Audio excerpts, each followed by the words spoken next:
Bana, mambo vipi TIA? Jina langu ni Ramadhani Saidi Ndolagi, Waziri Mkuu wa Serikali ya Wanafunzi TIASO. Niko hapa mbele yako ewe mwana TIA kuweza kufahamisha na kukupa habari njema kwamba ni jinsi gani wewe mwanafunzi TIA unaweza ukajisajili na kushiriki shindano hili la Mr. and Miss TIA. Hatua za usajili ni kama ifuatavyo.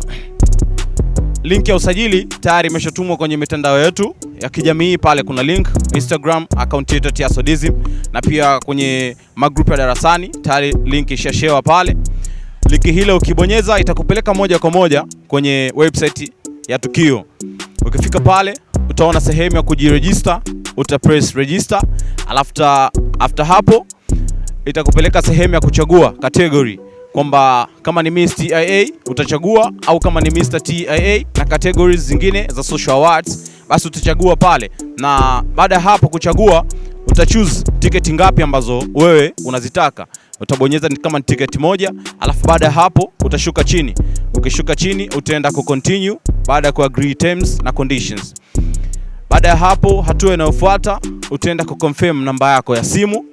Utaandika pale namba yako ya simu. Baada ya hapo utatumia OTP either kwa njia ya SMS kawaida au kwa njia ya WhatsApp. Na baada ya kutumiwa SMS hiyo utaconfirm OTP na itakupeleka mbele, itakuonyesha taarifa zako, jina lako, namba ya simu, jinsia yako, na pia utachagua kozi yako na mwaka wa masomo.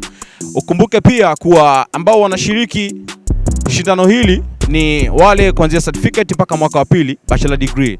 Kwa hiyo utachagua pale, na baada ya kufanya hivyo utaendelea mbele ambapo itakupeleka kwenye hatua ya malipo. Hatua hii ndio hatua ya mwisho ya jinsi ya kufanya usajili. Baada ya hapo itakupa option ya kuchagua ni kwa jinsi gani una uwezo wa kulipia, na itakuletea pale menu kwenye simu yako kwa mtandao wa simu ambao wewe utakuwa umechagua baada ya kuweka namba yako ile. Baada ya hapo utaconfirm malipo hayo na utakuwa umekamilisha usajili. Hatua za usajili ni hizo.